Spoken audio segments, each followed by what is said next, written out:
तो दोस्तों आज की स्टोरी है अपना दर्द कहती औरतें किसी को भी अच्छी नहीं लगती। तो चलिए अपनी स्टोरी को स्टार्ट करते हैं। साहिल चिल्लाते हुए अपनी पत्नी संजनी से कहता है, संजनी बंद करो ये रोज रोज का अपना दर्द का नाटक, तुम्हारे पास कोई काम नहीं है। संजनी तो बस साहिल के सामने आकर खड़ी ही हुई थी कि उसका उतरा चेहरा देखते ही साहिल उस पर बरस पड़ा कि कहीं वो अपनी शिकायतों को लेकर ना बैठ जाए या और उसके ऐशो आराम में खलल न पड़ जाए। साहिल के चिल्लाने से संजनी आज फिर अपनी मन की बात उससे नहीं कह पाई और अपने दिल में दर्द दबाए सो गए। दूसरे दिन उसकी दोस्त वृंदा ने उससे पूछा, संजनी तुमने अपने पति से बात की या नहीं? तुम जितनी देर करोगी तुम्हारी परेशानी उतनी ही बढ़ती चली जाएगी। अगर तुम बात नहीं कर सकती तो तुम मेरे साथ डॉक्टर के यहाँ जांच के लिए चलो। तुम स्थिति की भयावहता को समझ नहीं रही हो। इस बीमारी की शुरुआत में इलाज तो है लेकिन बढ़ने के बाद नहीं है। तुम्हें कुछ हो गया तो तुम्हारे बच्चों का क्या होगा? तुम्हारे पति का तो कुछ नहीं बिगड़ेगा। आज तुम मरो कल वो दूसरी शादी कर लेगा। तुम्हारे जीते जी वो तुम्हारी कद्र नहीं करता तो मरने के बाद क्या खाक करेगा? हाँ, वृंदा ने उसे डांटते हुए कहा। वृंदा सच ही तो कह रही थी। रोज़ साहिल से बात करने के चक्कर में उसके बगल की गांठ इतनी बड़ी हो गई है कि वो उसे बताने और दिखाने की कोशिश करती है, लेकिन उसे तो जैसे पत्नी के दुख दर्द से कोई लेना ही देना नहीं है। इतना अच्छा खासा कमाता था लेकिन कभी 2 पैसे पत्नी के हाथ में नहीं रखता। घर के बाहर दोस्तों के साथ अय्यासी में खर्चा करता रहता। घर में 2 प्यारे प्यारे बच्चे हैं, 10 वर्षीय श्रेया और 6 वर्षीय शुभ, लेकिन वे बच्चों पर भी ध्यान नहीं देता। वृंदा सिर्फ उसके लिए रात में उसका बिस्तर गर्म करने के लिए और दिन में उसका घर संभालने के लिए थी। साहिल ने हमेशा अपने घर में अपने पिता को उसकी माँ के साथ ऐसा ही व्यवहार करते देखा था। उसे भी लगता था कि घर की औरतों को बीमार होना और अपना दुख दर्द कहने का कोई हक नहीं है।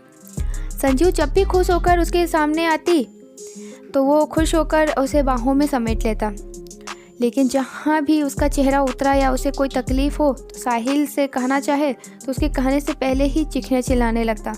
इसी डर से संजनी उसे अपनी इतनी बड़ी तकलीफ़ नहीं बता पाई। आखिर में उसकी दोस्त वृंदा उसे लेकर डॉक्टर के यहाँ आ गई।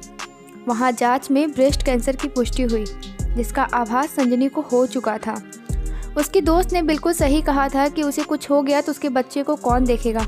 उसके पति पर कोई फ़र्क नहीं पड़ने वाला। संजनी ने घर आकर अपनी रिपोर्ट साहिल के सामने रख दी और बोली, मुझे ब्रेस्ट कैंसर है।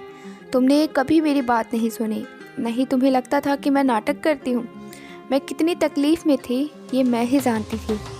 तुम्हें ज़रा सा भी छींक भी आती तो मैं चिंता से व्याकुल हो जाती हूँ। लेकिन मैं इतने बड़े दर्द से गुजर रही हूँ, लेकिन मेरे पति जिसने मुझे 7 जन्मों का साथ निभाने का वादा किया उसे मेरी बात सुनना तक गवारा नहीं। तुम्हारा तो पता है कि मेरे चले जाने से कोई फ़र्क नहीं पड़ेगा, लेकिन मेरे बच्चे आगे की बात उसके सिसकियों में ही दब के रह गई।